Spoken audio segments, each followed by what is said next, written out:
नमस्कार साथियों, स्वागत है आपका यदुवंशी क्लासेस में। कई लोगों ने मुझसे ये पूछा था कि मृतक आश्रित पुलिस भर्ती में पूरा प्रोसीजर क्या होता है। तो मैं आपको बता दूं कि मृतक आश्रित में सबको पता होता है। जैसे मोस्टली लोगों के पापा या मम्मी जब पुलिस में होती हैं, वो ख़त्म हो जाते हैं, तो उनकी जगह उनकी जॉब मिलती है उनके बच्चों को या उनकी वाइफ या पत्नी को, तो उसको ही कहते हैं मृतक आश्रित। अगर आपके घर में कोई ख़त्म हुआ है जो पुलिस में थे, उनकी जगह आपको नौकरी मिलती है, तो सबसे पहले आपको दो फॉर्म निकलते हैं, एक एसआई एक कांस्टेबल। एसआई के लिए आपकी ग्रेजुएशन कंप्लीट होनी चाहिए और कांस्टेबल के लिए आपको 12वीं पास होनी चाहिए। जिस दिन उनकी डेथ हुई हो ना, उससे 5 साल के अंदर में आपको अप्लाई करना होता है आपका फॉर्म। जब आप वो फॉर्म अप्लाई कर देंगे, बड़े बाबू के पास चला जाएगा, तब निकलती है मृतक आश्रित के पद। जैसे मान लीजिए 426 निकले, 403 निकले तो उसमें फिर आपको अप्लाई करना पड़ता है। फिर आपको उसमें रिटन टेस्ट देना होता है, साथ में ही आपको फिज़िकल भी देना होता है, जिसमें मेल्स के लिए होती है 4.8 किलोमीटर और 2.4 किलोमीटर होती है फीमेल्स के लिए। ये आपकी दौड़ हो गई, ये आपको करनी होती है। सेकेंडरी चीज़ होती है मैरिड।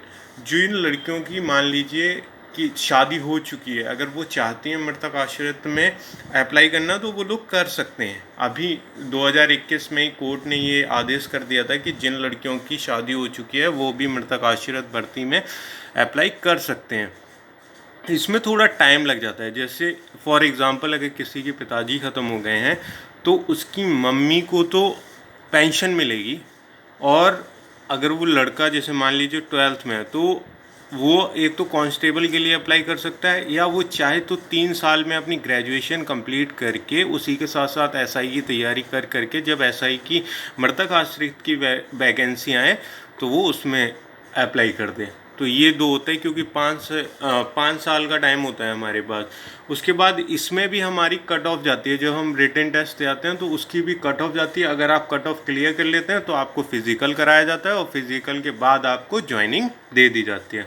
अगर आप ये सोच रहे हैं कि आपको ज्वाइनिंग मिलने के बाद आपकी मम्मी की पिताजी की जो वो हैगी पेंशन, वो रोक दी जाएगी, नहीं, उनको हमेशा वो पेंशन मिलती रहेगी, आपको नौकरी मिल जाएगी। तो यही था मृतक आश्रित का पूरा कहानी। अगर आपको और कुछ जानना हो तो मुझे बता दें कमेंट करके नीचे। धन्यवाद। एक बात मैं आपको बताना भूल गया कि अगर आपके परिवार में 3 भाई हैं, ठीक है, और आपकी मम्मी है और आपके पिताजी ख़त्म हो चुके हैं, तो आप अप्लाई करना चाहते हैं, आप सबसे छोटे हैं, आप इस ऐसा ही मतलब मृतक आश्रित के लिए आप अप्लाई करना चाहते हैं, तो आपको उन 2 भाइयों की भी अनुमति चाहिए होगी, साथ में आपकी माँ की भी अनुमति चाहिए होगी। अगर उनमें से किसी ने एक ने भी मना कर दिया तो आपको जॉब नहीं मिलेगी। तो ये एक प्रोसेस और होती है जो मैं भूल गया था आपको बताना। धन्यवाद।